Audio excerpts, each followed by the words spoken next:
navigating ethical dilemmas in communication, principles, problems, and solutions. In a world where words have power, ethical dilemmas in communication are inevitable, whether it's balancing honesty with empathy or respecting privacy while sharing information. These challenges are present in every conversation.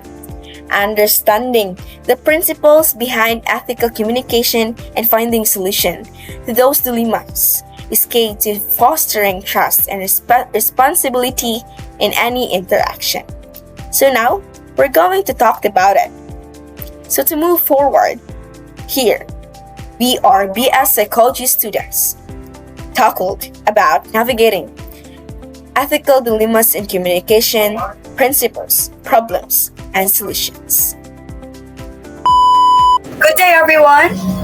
Today, we will address a topic that affects all of us in our daily lives: ethical dilemmas and communication. Whether you're at work, in school, on social media, or in your personal relationships, how we communicate often presents us with choices that test our values, honesty, and responsibilities. So, let's dive deep and understand how to navigate these ethical challenges with wisdom and integrity. To begin with, in the context of communication, an ethical dilemma is a circumstance the communicator must decide between being morally and sustainable, frequently involving the possibility of fabrication, manipulation, or harm to others. These conundrums occurs when someone has to choose how to communicate information in a way that holds moral values like justice, honesty, and integrity, but can also run to organizational or personal interests. However, there are four major ethical issues that frequently arise in the communication process. Yes, you're right. And the four major ethical issues are plagiarism, selective misquoting, misinterpreting numbers, and distorting visuals. These dilemmas have the power to influence how people view, believe, and comprehend information. Let's examine each of these in more details, considering the ethical consequence as well as any possible outcomes. Okay, let's begin with the first one. Please explain what plagiarism is. It is defined as the act of presenting another author's work and claiming it your own. Written text, lectures, pictures, and even research can be used for this. For instance, consider a journalist stealing a complete piece from another author without giving credit, or a student stealing a paragraph from a book and passing it off as their own. The passing off someone else's work as their own, a communicator is misleading the audience in both situations. Also to add, plagiarism is an act of dishonesty. It also disregards the hard work of others, depriving them of the recognition they deserve. Next, let's move on to selective misquoting. Please explain further. So, selective misquoting is defined as the repetition of something someone has said in a way that is not accurate.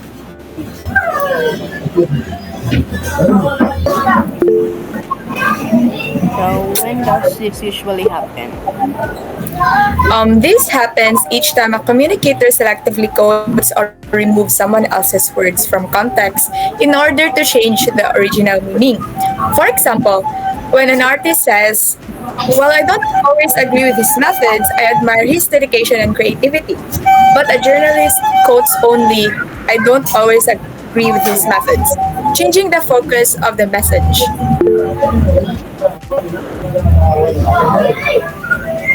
How can we avoid Yes? selective misquoting? To avoid selective misquoting, it is essential to present quotes in their full context, ensuring that the speaker's original message is conveyed and preserved. Great. Moving on, let's talk about misinterpreting numbers. Alexa, please explain. Okay, so misinterpreting numbers is the unethical manipulation of data increasing, decreasing, altering statistics, or misleading. When data is misrepresented, the audience is deprived of accurate information. which can affect decision making, whether it's investors, consumers, or business. People rely on accurate data. To add on, misinterpreting data can lead to poor decision making. It can also undermine trust in both the communicator and the source of the data. An example for this is a study shows that new medication reduces the risk of certain disease from 4% to 10%. But someone claims the new medication reduces the risk of disease by 2%. This can create false trust and presenting data dishonestly. Finally, let's address distorting visuals. Please, Lovely, explain further.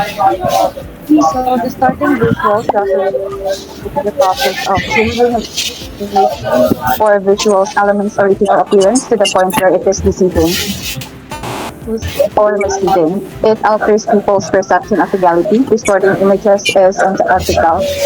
Images can be manipulated to a specific story, much like text and data, which deceives the viewer.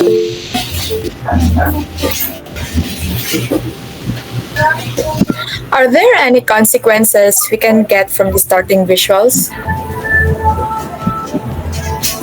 Yes, of course, there are many consequences we can get from distorting visuals. It includes legal ramifications if the distortion harms an individual or group, loss of trust, and backlash from the public if used in business.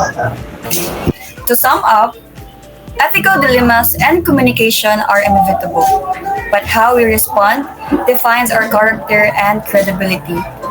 By reflecting on principles, consulting frameworks, and applying practical strategies, we can navigate these challenges with integrity. Let's commit to being ethical communicators, people who value truth, respect privacy, and act responsibly for the greater good. I encourage you all to reflect on today's discussion. The next time you face an ethical dilemma, pause, reflect, and act in alignment with your values. Ethical communication creates trust, respect, and positive relationships. Thank you and goodbye. Navigating ethical dilemmas in communication is not just about following rules, it's about making thoughtful, responsible choices that uphold trust and respect in every interaction. By recognizing the impact of our words and actions, we can avoid harm, protect confidentially, and foster authentic connections. In a world where communication shapes perceptions and relationships, embracing ethical principles ensures that our exchanges remains constructive, compassionate, and aligned with our values. Ultimately, the ability to address these dilemmas with integrity allow us to contribute positively to the conversation that define our personal lives.